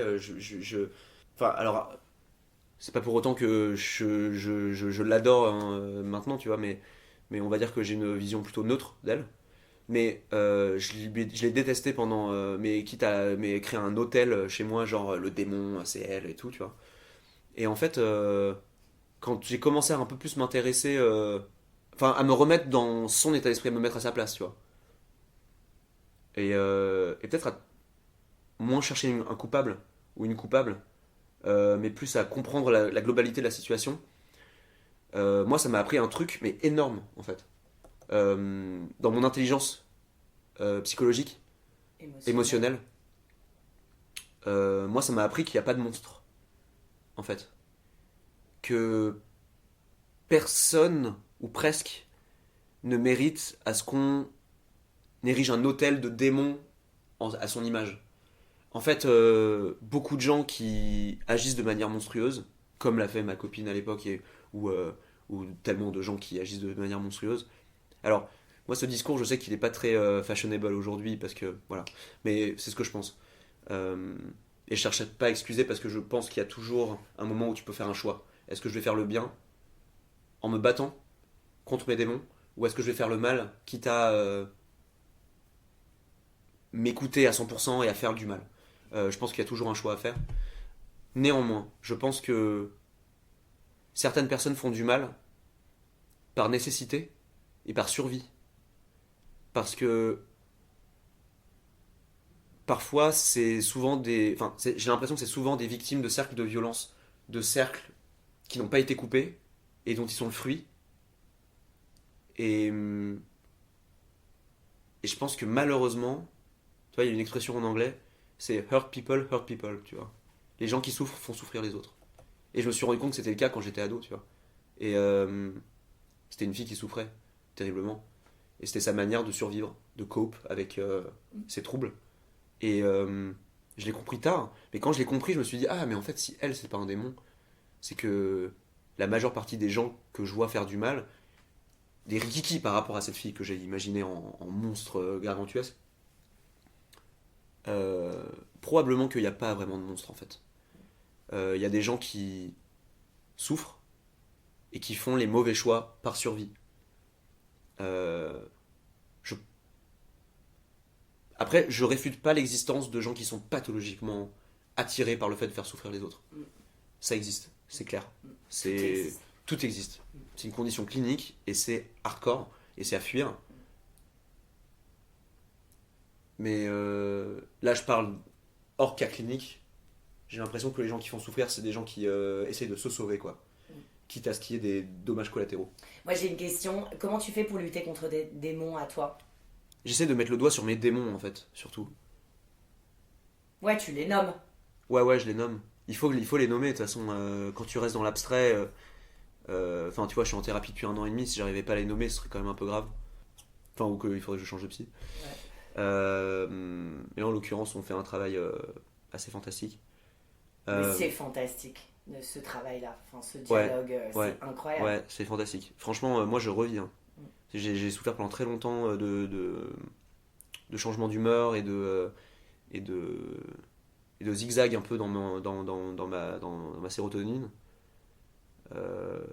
Ressenti fois 1000. Et en fait, depuis que je me pose des bonnes questions, et ça, c'est vraiment pas grâce à moi, c'est vraiment grâce à ma psy.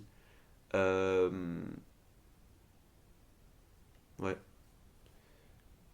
poser les bonnes questions, ça vient pas de soi. Hein. Enfin, en fait, arrêter de se poser les mêmes questions et changer de question. En fait, tu peux pas changer de trajet de pensée tout seul.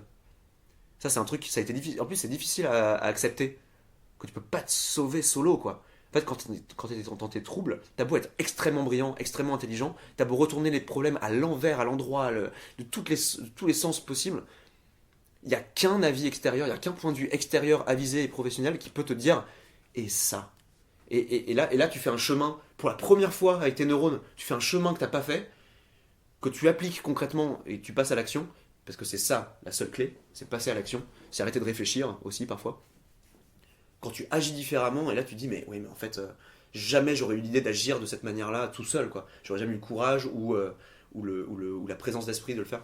Mais non, mais moi je suis encore en travail. Ce que je sais, c'est que ma manière pour moi d'éviter mes démons, c'est l'évitement, justement. C'est d'éviter que ça se passe. Pour éviter que j'agisse d'une certaine manière. Qui pourrait me faire sentir mal, quoi. Parce que mes démons, c'est la peur de perdre, la peur de perdre. Alors quand j'étais tout jeune, c'était les drogues. Mais j'ai eu une... J'allais t'en parler. Ouais, mais j'ai une expérience de drogue traumatisante quand j'avais 17 ans. Avec les champignons hallucinogènes, où je suis resté dans un état second pendant 1 an et demi, en fait. Je suis resté dans un état de déréalisation pendant 1 an et demi, constamment. Mais comme Tony ?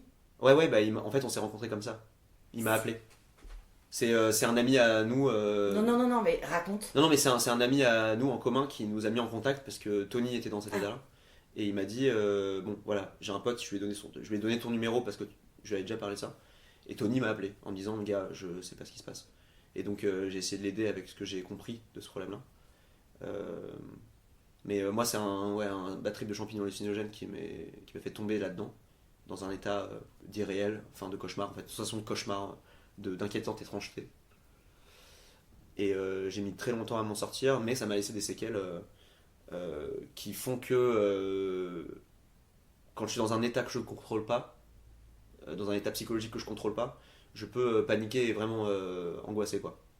J'ai plus une tendance à être obsédé par le concret, la vie réelle, plutôt que par l'évasion par des substances. J'adore être dans la maîtrise et dans le concret. J'aime bien boire des coups de temps en temps, mais cette expérience-là traumatisante m'a complètement supprimé la possibilité de m'évader avec les drogues.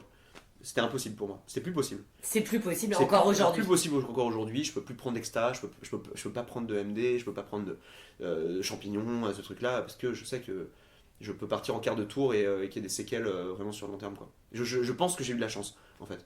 Je pense que avec le bad trip que je me suis tapé, j'aurais pu vraiment faire péter un truc dans ma tête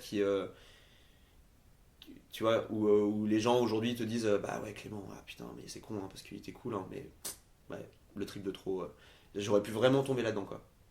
Et donc je me suis raccroché au concret, tant bien que mal, et j'ai réussi à m'en sortir, mais ouais, les drogues ça a été aussi une énorme addiction quoi.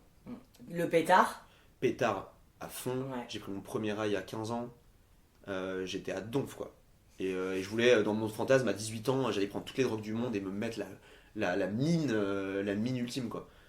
Et c'est peut-être un bien pour un mal au final, parce que j'ai gagné beaucoup de temps. Je pense que si j'avais continué à fumer des pets au rythme où j'étais au lycée, moi j'étais à 8 pets par jour, hein. Mon peak time c'était 8 pets par jour. Je me couchais le soir à 20h, ma mère était trop contente parce qu'elle me voyait que je me couchais à 20h, et je lui disais ouais c'est pour être en forme à l'école, alors qu'en fait je me foutais dans ma chambre et je me faisais des saupères de blunt devant South Park. Je me faisais 2 saupères, ensuite je me couchais à 2h du mat, je me réveillais à 6h, je me roulais mon petit saupère, je me fumais mon saupère à la fenêtre, j'allais me prendre mon petit déj, donc ma mère dormait encore, j'allais au lycée, je me fumais mon petit saupère devant le lycée, j'allais en SVT, je dormais tout le temps, pause déj, 2-3 pets dans les locales poubelles, tu sais, dans les chiottes des bars aux alentours, là, Jacques Decour, je me rappelle très bien, les petites ruelles étroites avec les pavés là.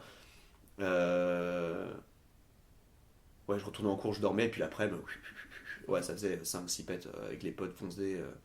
Ouais, j'étais fonce-dés du lycée, quoi. Mais j'aimais bien, je m'identifiais un petit peu à ce truc-là. J'avais un peu cette imagerie un peu romantisée du fonce-dés, tu sais, qui marche courbé, un peu les pieds en dedans, dark, tu vois.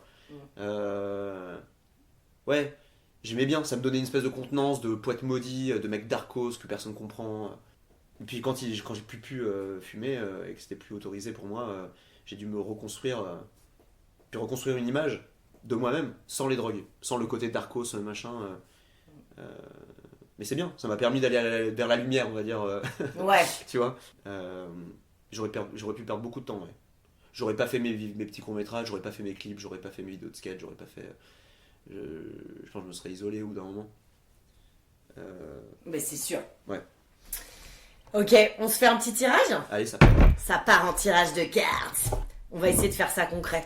Allez, ok. Non, mais après, fais ton truc, ton style, tu vois. Je fais mon style, ouais, de toute façon je m'adapte. Ouais. Alors, c'est toi qui vas te les tirer. Ok. Tu mélanges le paquet.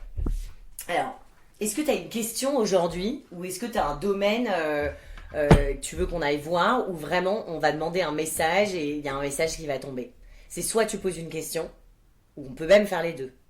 Tu as une question, par exemple, je sais pas, pro, amoureux, je sais pas, n'importe quoi, et on voit un peu la guidance qui te vient, ou alors vraiment question ouverte, donne-moi une énergie sur laquelle je peux m'appuyer, ou un conseil, ou quelque chose qui puisse m'inspirer. Tu prends comme tu veux, hein. Comme je te disais, j'aimerais un peu moins m'essouffler dans le travail, parce que je suis quelqu'un de très passionné, très intense. Parfois j'aimerais gagner en endurance, sur la constance dans l'effort. Voilà. Est-ce que je pourrais te poser une question par rapport à ça ? Ouais, un conseil pour gagner de la constance, en fait. Ouais. Ok, mélange. Tu respires par le nez comme ta pote là qui se fait de la superventilation. T'inspires par le nez et t'expires par la bouche. Ouais, il y en a deux qui se sont retournés, juste on regarde. Ouais, la force. La force, c'est d'avoir un objectif. Ok. Un véritable objectif. Ok. C'est-à-dire que le 2 de bâton, c'est vraiment mettre son énergie dans une seule chose. C'est-à-dire, tu vois, le mec, il regarde quelque part. Ouais, tu il vois. se concentre sur un truc. Il se concentre sur quelque chose et il va y aller. Ok. Tu vois ce que je veux dire ? Et ça, c'est ta force. Ta force de visualisation. Tu peux te visualiser. Visualise-toi quelque part, si tu veux, dans le tarot. Enfin, grosso merdo, on te dit de regarder là. Alors, là, je vise très haut, tu vois. Et éventuellement, tu arriveras là. Si tu regardes là, c'est sûr que tu vas arriver là, en fait. Ouais. Donc, on te demande de visualiser plus loin, plus fort, plus haut. Et tu as énormément de force. Tu canalises. Tu sais canaliser. Ouais. Ok ? Ouais. Mais c'est aussi le conseil. Ta force, c'est de canaliser vers un seul objectif. Ok, d'accord. Okay. Ah oui, d'accord. Moins s'éparpiller, en fait. Moins t'éparpiller. Ah, intéressant. Mais très ça, intéressant. c'est juste à sauter. T'as pas encore tiré. T'échappes pas au tirage. Tu remets dedans. Ok. En bas ? Ouais, en bas. Ok. En haut. Tu mélanges. Tu continues de mélanger. Ok. Comment tu mélanges ? Bon, il n'y a pas de manière de mélanger, mais... Vas-y, je fais ça. Ouais, tu peux même les mettre sur la table, faire comme ça, enfin, vraiment feel free, quoi. Voilà. On n'oublie pas de respirer. Comment on peut faire pour être plus endurant ? On a eu un premier élément de réponse, c'est-à-dire, ok, pouvoir de la visualisation. Ouais. Faut que tu te visualises quelque part, en fait. Ouais.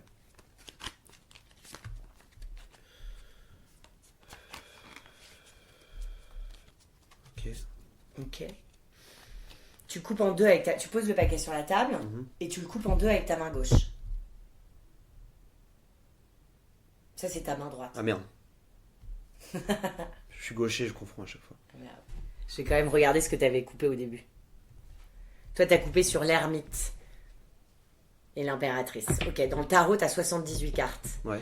T'en as seulement 22 qui sont majeures. Tu as le héros du jeu, c'est le fou. Ok. La première leçon du tarot, c'est que il faut quand même trouver une destination, sinon c'est de la folie, sinon tu erres en fait. Tu vois, il va falloir voilà. Mais il comprend qu'il est libre, il comprend qu'il va devoir aller par son propre chemin, de copier personne. Tu vois, c'est le premier, c'est le héros. Ouais. Le héros, il va croiser plein d'enseignants. C'est les cartes majeures. Là, t'as que des cartes majeures, donc t'es à un moment majeur de ta vie. Il se passe des choses clés en ce moment. Ouais. T'es en train de passer d'un état à un autre. Ouais. Ensuite, il y a les cartes mineures, c'est des conseils, et les cartes de cour, roi, reine, cavalier, valet. Ça, c'est soit des personnes de ton entourage que tu croises, comme moi aujourd'hui, ou alors des qualités qu'il faut que tu développes pour atteindre ton objectif. Aujourd'hui, apparemment, t'as pas de conseils. Pas terriblement besoin de conseils. En tout cas, t'en as eu tout à l'heure. Ouais, bon, visualise-toi, canalise, machin. Mais le stade dans lequel tu es aujourd'hui, c'est le stade de la création.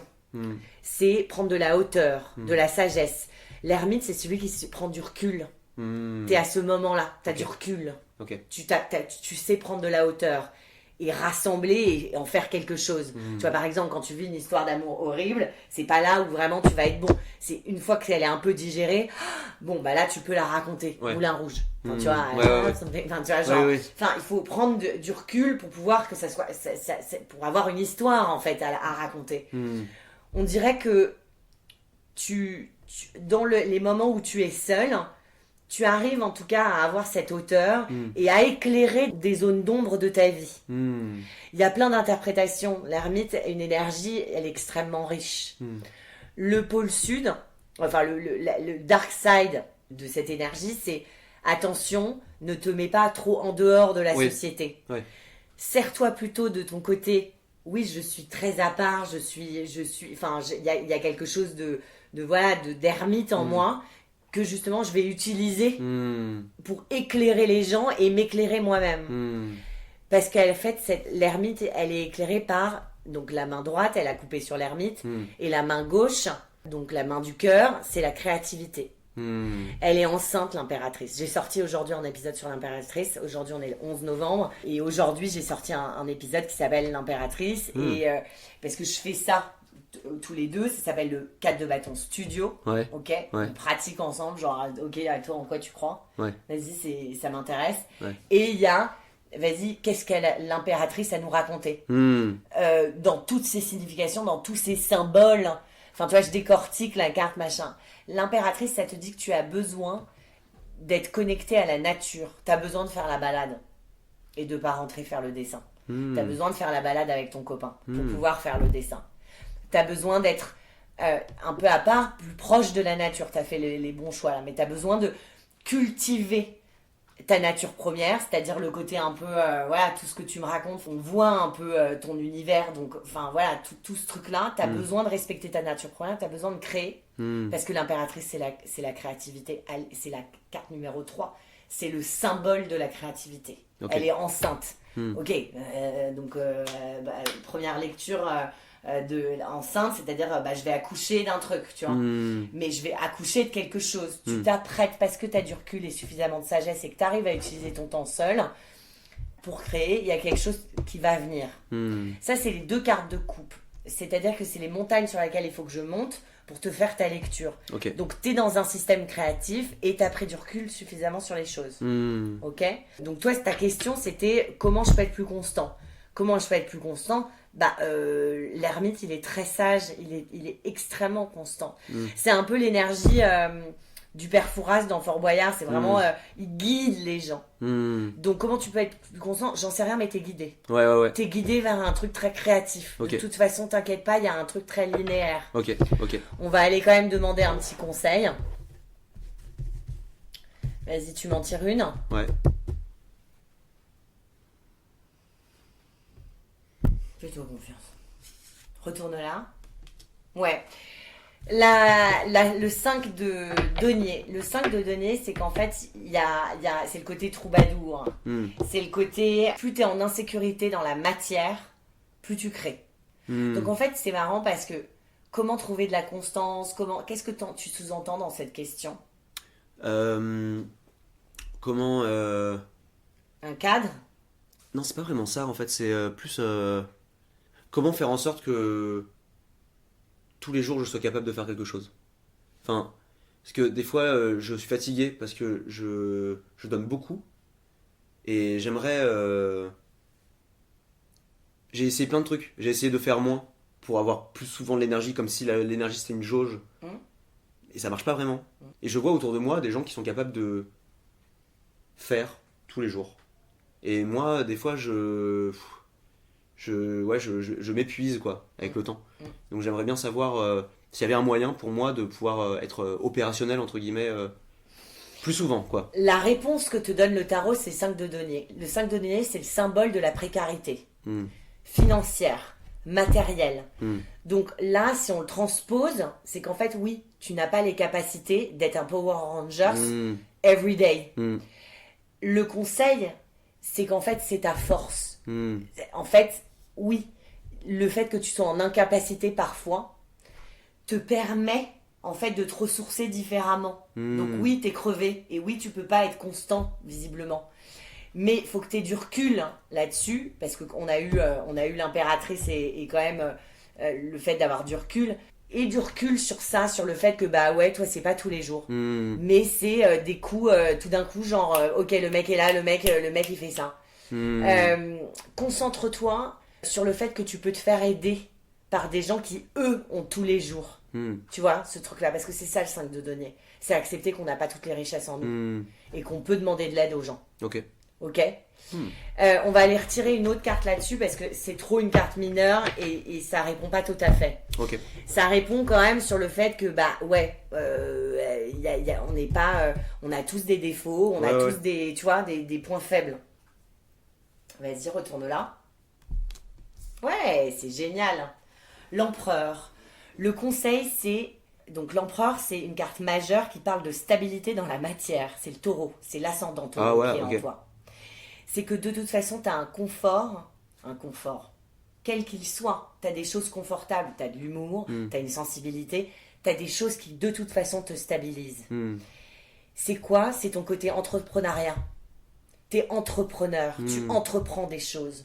C'est la confirmation que tu peux t'appuyer sur des gens et toute ta vie tu pourras t'appuyer sur des gens. Parce que l'empereur, il a un royaume, c'est le roi des rois. Ok. C'est vraiment le côté, dans la matière, t'es soutenu. N'aie pas peur de faire preuve d'autorité. N'aie pas peur d'être le référent. N'aie pas peur de monter une boîte. Enfin, tu vois ce que je veux dire, de créer ta maison. Et ça sera ça sur les forces sur lesquelles tu peux t'appuyer. Il y a des gens qui vont bosser pour toi ou avec toi, sur qui tu peux t'appuyer. C'est ça ton cadre et ta stabilité. C'est que tu fais preuve d'autorité, même si tu n'as pas l'air du tout autoritaire et machin. Tu seras sur le long terme une référence. C'est ça, l'empereur. D'accord. Donc, moi, ce que je vois, c'est oui, il y a des faiblesses. Mais n'aie pas peur d'entreprendre, de monter des structures et de t'appuyer sur les gens. Parce que sur le long terme, tu seras effectivement une référence. La lune, c'est la créativité. C'est ton côté maternel. Il y a des choses qui vont arriver dans ta vie, des grands projets dont tu n'as pas encore conscience. Le soleil, c'est visible, la lune, c'est l'invisible. C'est les peurs, c'est l'angoisse. D'accord. Oui, il y a de l'angoisse, mais tu bosses avec.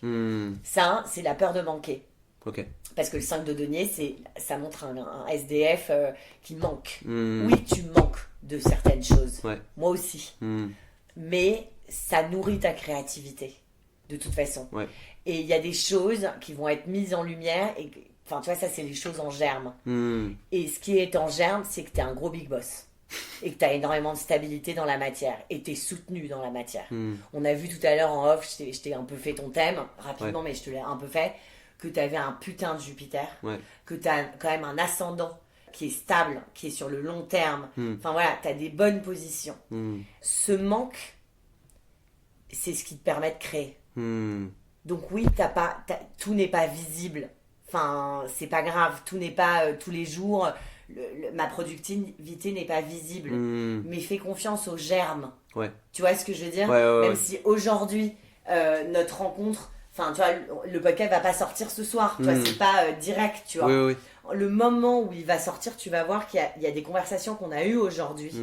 Ou même des choses qui tu vois, on a plusieurs états de conscience. Il y a des choses que je t'ai dites par le ventre. Tu vois, tu as des choses que tu m'as dites juste, tu vois, dans l'énergie. Enfin, on parlait de crédulité, de mettre tout là-dedans. Moi, j'ai besoin, enfin, tu vois, tu as commencé direct en disant, mais plus on creuse, plus on voit que tout ça, en fait, c'est subtil.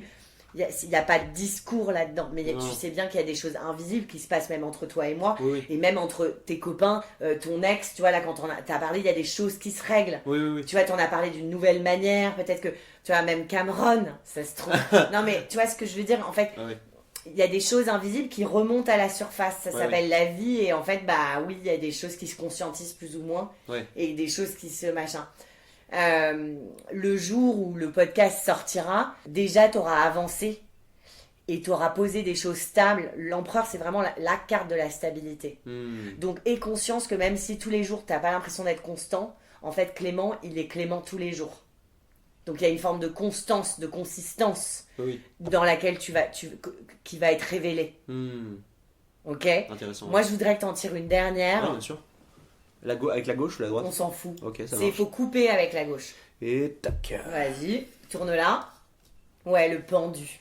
Le pendu, c'est l'art de lâcher prise. Tu as beaucoup parlé, on a parlé du contrôle. De pas pour moi et pour toi. Tu ne peux pas contrôler qui tu es. Et le travail, même si on peut avoir l'impression, ok, je me mets à mon bureau, j'ouvre mon ordi, je travaille, je suis productif. Non, la productivité, c'est dans le lâcher prise. Ok. Et tu vas le bosser. C'est une carte majeure, carte mineure. Tu as eu beaucoup de cartes majeures. Ok. Tu as eu la force, l'ermite. Tu es à un moment majeur sur cette compréhension justement de productivité. Et tu prends du recul là-dessus. Et tu vas, je crois, te foutre un peu plus la paix. Parce que le pendu, il voit les choses différemment. Ah oui. Tu vois ce que je veux dire? Il souffre pas. Hein. Il n'est pas condamné. Hein. C'est juste que c'est un état de flottement. Et on est en train de parler de ça, de l'état où en fait, je suis pas en train d'écrire des méga blagues ou de faire une vidéo pour Insta ou de faire un truc visible, mais il se passe des choses et il y a beaucoup de stabilité. Ok. Super. Et moi, je vais te tourner celle-ci. T'es quand même à la fin de beaucoup de souffrance mentale. T'es en train de comprendre. C'est pas une carte douloureuse. Hein. C'est la fin. C'est vraiment, c'est derrière. On en parlait tout à l'heure, ça tombera pas plus bas, là ça tombera pas plus bas. Mentalement, tu as terminé de vouloir contrôler les choses. Et mentalement, tu es en train de libérer de l'espace mental justement grâce à ce lâcher prise que tu es en train de bosser. C'est clair. C'est très juste.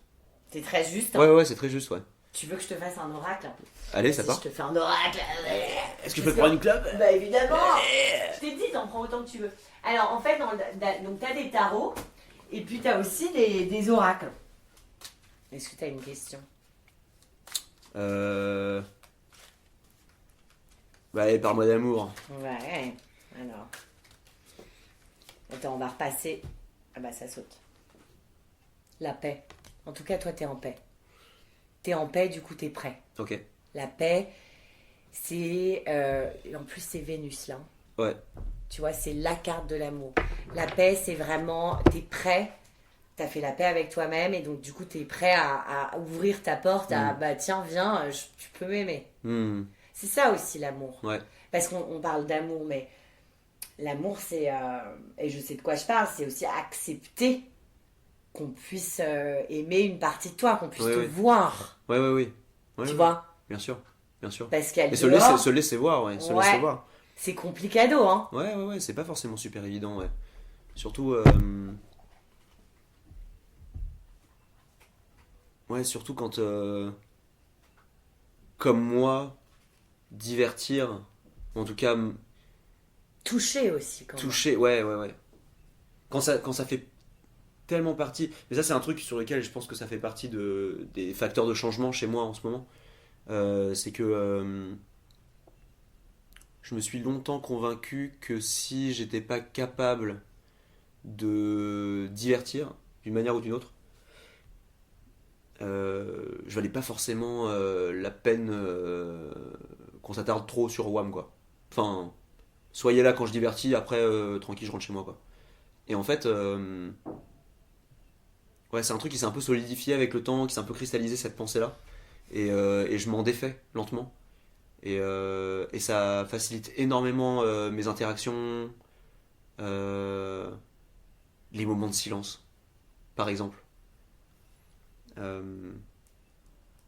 Accepter de pas avoir forcément quelque chose à dire ou pas forcément avoir envie là de faire une grimace, quoi. Paix, tranquillité, quiétude, intériorité, harmonie, apaisement, accalmie, sérénité, stabilité, sincérité, relation harmonieuse, relation humaine, période pour les projets constructifs en amour, récolte des efforts, stabilité professionnelle, épanouissement professionnel, tu vois, parce que tu as tous les domaines en fait, mais je te lis tout. Ok. Calme intérieur, paix intérieure, propice à la communication. Ok. Oui, évidemment. À la communication. Tu vois, pas juste tu vas être dans une représentation théâtrale, mais le dialogue, tu vois, te laisser toucher, connaissance de l'amour et la transcendance. Ouais, la transcendance, carrément. Pas mal. Eh ben, dis donc. C'est pas mal. Ouais, c'est pas mal. Faut que je fasse gaffe au time parce qu'en fait, je t'avais pris 3 heures, mais j'ai un rendez-vous qui arrive dans un quart d'heure. Ah ouais, ok. Mais on peut en tirer une autre si t'as envie. Une petite dernière. Une petite dernière. Une petite Allez. une petite dernière. Tu vois, est-ce que t'es spirituel? Non. Non, mais en fait, tout ça, c'est pour ça, c'est marrant. Enfin... Je peux plus m'arrêter. Putain, le mec, il... Encore une carte, s'il te plaît, encore une carte. Attends, avant que je parte. T'as moins une dernière carte. Mélange. Ah oui, mélange. D'accord. Attends, je vais te filmer. Tout ce que tu veux. Tant que tu me tires cette foutue carte. Je veux savoir. Montre-les-moi, ces étrangers qui vivent comme moi. Tu te rappelles ou pas? Bah, total. Tarzan. Apprends-moi, Phil Collins. Allez. Ok, une dernière question pour la route, on y va, Clément. Tu coupes en deux avec ta main gauche. Est-ce que je suis le big boss? Non. Tu tournes. Non, j'y vais. Alors, on a quoi? Le départ. Alors. Bah, écoute, dégage de chez moi. Bon, et bah ça marche. C'est cool. J'adore. Le départ, non, mais on va vraiment faire. Est-ce que t'es le big boss? Non, attends. L'amour. Pense à quelqu'un en particulier ou à la prochaine qui arrive. Ouais.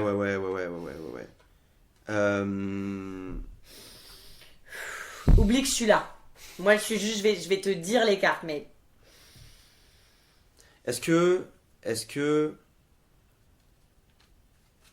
Elle va revenir. Est-ce que... Non. Je te dis direct qu'il y a peu de chance. Est-ce que... Non, mais j'espère surtout pas. Vraiment, c'est pas le projet. Est-ce que je vais pouvoir tout lui dire? À la prochaine? Ouais. J'espère. Bah, j'espère. Coupe en deux avec ta main gauche. Ah. Ouais, vas-y, t'as sorti la table. C'est les conversations. C'est le 3. C'est la même que l'impératrice. Ok. Oui. C'est les conversations conviviales. Enfin, c'est vraiment les échanges. Alors, la nourriture, c'est un vrai truc. C'est tu me nourris, je te nourris. C'est-à-dire que tu es prêt à ce qu'on te donne des choses. Ouais. Et à donner des choses. Ouais. Je vais te lire, mais c'est vraiment la lecture. Et encore une fois, tu as Vénus. Ça, c'est le signe de Vénus. Et c'est pas le cas sur toutes les cartes. Hein. Ah ouais. Là, c'est Mars. Ouais. Là, c'est la Lune. Enfin, Jupiter. Jupiter. Soleil. Enfin, mais c'est-à-dire que quand tu poses une question amoureuse, il y a quand même l'amour. Ouais. Ah, c'est dingue. Et donc 30. Et l'impératrice, c'est la femme enceinte. C'est le projet. Hein. T'es prêt, toi? L'homme à marier. L'homme à être heureux. Enfin, tu vois. Bien sûr. La bagouze. L'enfer. Allez, la bagouze. Toi, Clément, tu vas te marier dans 2 semaines. Non, pas du tout. Partage, réception. Ah, bah génial. Convivialité, réunion, divertissement. Ah, génial. Échange, invitation, fête, vie sociale, vie commune, sensualité, désir charnel, invitation, instinct, besoin primaire. Bon. Découverte, échange. Le cul, et puis on... Non mais, il y a un vrai truc dans l'amour. Tu parlais de ta pudeur. C'était très...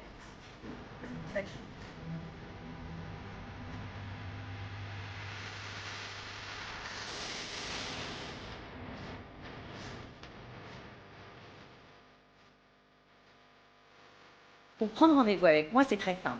Rendez-vous sur Instagram, sur le cadre de Bâton Tarot.